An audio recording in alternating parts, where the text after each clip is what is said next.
अच्छा, विवाह हुआ।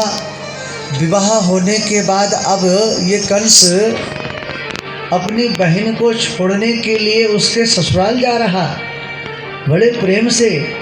और रास्ते में ही आकाशवाणी हुई कि अरे कंस, जिस बहन को तू इतने प्रेम से ससुराल छोड़ने जा रहा, इसका 8वां गर्भ ही तेरा काल होगा। अब कंस भयभीत हो गया। कंस ने रथ रोका और अपनी बहन देवकी के केस पकड़े और हाथ से तलवार लेकर के मारने ही वाला था। वसुदेव ने हाथ पकड़ लिया। बोले महाराज, क्या स्त्री का वध करना आपको शोभा देता है? आपको इसके 8वें गर्भ से ही तो खतरा है। मैं इसका 8वां गर्भ तुम्हें दे दूंगा। कंस मान गया, लेकिन कंस के अत्याचार इतने ज्यादा थे, नारद जी की प्रेरणा हुई कि इसका पहला गर्भ 8वां होगा या 8वां गर्भ कहीं ऐसा ना हो कंस। तो कारागृह में डाल दिया देवकी और वसुदेव को। और जो संतति होती रही, कंस को सूचना मिलती रही और कंस उनको मारता रहा।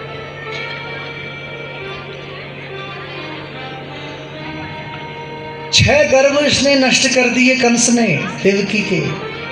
7वां गर्भ, लेकिन 7वां गर्भ तो स्वयं भगवान के सखा का है। राम अवतार में लक्ष्मण ने बड़ी सेवा की राम जी की। कि लक्ष्मण कौन है? शेष अवतार। वैसे ही ये जो 7वां गर्भ होना था, संकर्षण विद्या के द्वारा भगवान ने योग माया से देवकी के 7वें गर्भ को रोहिणी के गर्भ में प्रविष्ट करा दिया। ये रोहिणी कहाँ? बोले यशोदा की सहेली है जो गोकुल में रहती है। और कंस को सूचना पहुंची कि भाई 7वां गर्भ तो नष्ट हो गया। अच्छा, अब 8वें गर्भ की बारी आई। ध्यान देना, देखो जब भगवान अवतार लेता है तो उस समय मौसम, वातावरण, ये सब कुछ बदल जाता है। मंद मंद हवा चलने लगती है। जितने भी त्रिकालदर्शी संत हैं ये सब प्रतीक्षा करते हैं, हाथ जोड़ करके वंदन करते हैं।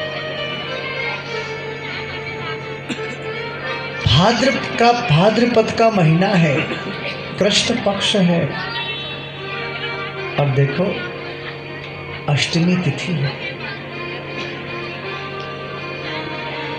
राम जी का जन्म कब हुआ? अभिजीत मुहूर्त में। बोले कब? बोले मध्याह्न में, ठीक 12 बजे। मध्य दिवस अति शीत न घामा। मध्य दिवस जिस समय मध्याह्न का दिन होता है, उस समय भगवान शुक्ल पक्ष अभिजीत हरिप्रीता, ये तो राम जी का जन्म हुआ। और यही राम का ही जो दूसरा रूप है, कृष्ण रूप है। तो ये जन्म हुआ रात्रि में,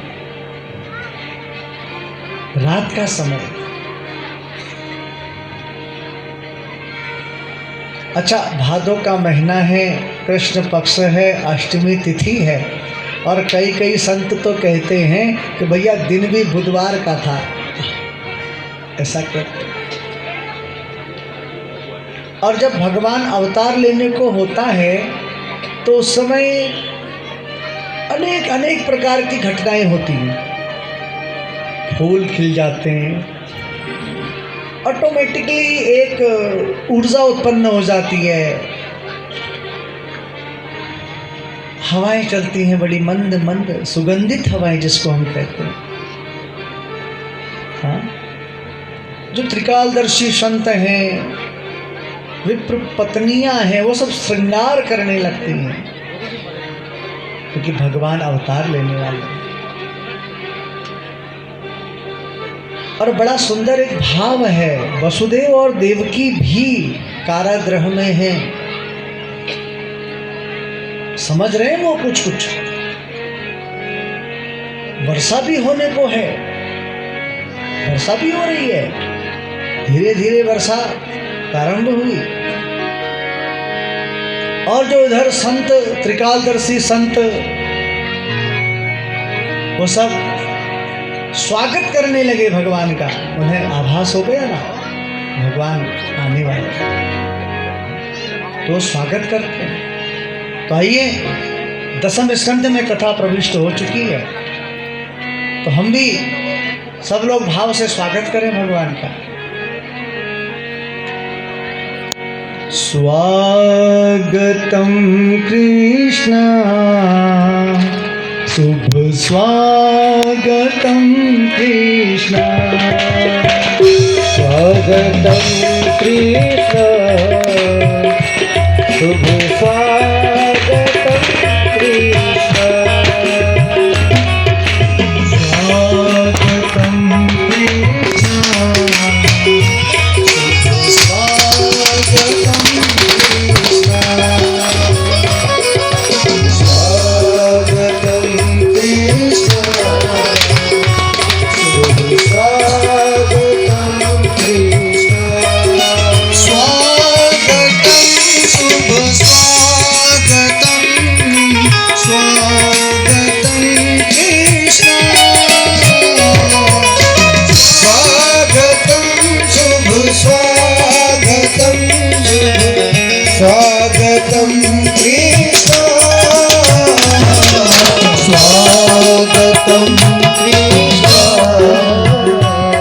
शुभ स्वागतम कृष्ण, स्वागतम कृष्ण स्वागतम कृष्ण। और ठीक रात्रि को 12 बजे देखो वर्षा हो रही घनघोर, और उस वर्षा में कंस के जितने पहरेदार हैं, थानेदार हैं, सब गहरी निद्रा में सो गए। गहरी निद्रा आ रही है और भगवान कंस के कारागृह में देवकी वसुदेव के सम्मुख चतुर्भुज रूप में प्रकट हो गए। और चतुर्भुज रूप में जब प्रकट हुए तो देखते ही देखते उन्होंने एक छोटा सा बाल रूप धारण कर लिया, जिसको हम बाल मुकुंद कहते हैं। और आकाश से पुष्प वर्षा होने लगी, पुष्प वर्षा हुई, और पुष्प वर्षा होते हुए बड़े सुंदर प्रकार से भगवान के उस बाल मुकुंद रूप का सब दर्शन करने लगे। और बड़े सुंदर भाव से त्रिकालदर्शी जो संत हैं वो अपने मनोवेग से भगवान के उस दिव्य मुद्वहन स्वरूप का दर्शन करते हुए पुनः स्वागत करते हैं और कहते हैं सत्य सत्यव्रतम सत्यपरम त्रिसत्यम सत्यस्य योनिनिहितं च सत्ये सत्यस्य सत्यव्रत सत्यनेत्रं सत्यात्मकं त्वां शरणं प्रपन्ना। सत्य सत्य कह करके उन्होंने अभिवादन किया और पुनः स्वागत किया है। स्वागतम कृष्ण, स्वागतम कृष्ण, स्वागतम कृष्ण, स्वागतम कृष्ण,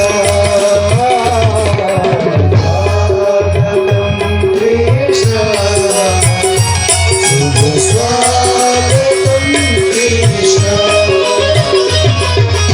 स्वागतम कृष्ण।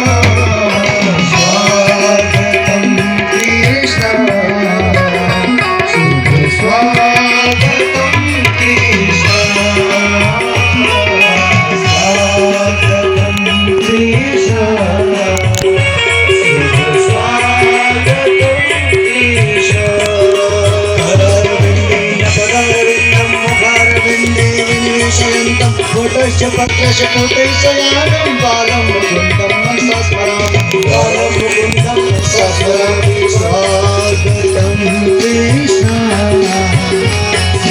स्वागतं कृष्ण स्वागतं कृष्ण शुभ स्वागतं कृष्ण स्वागतं कृष्ण शुभ स्वागतं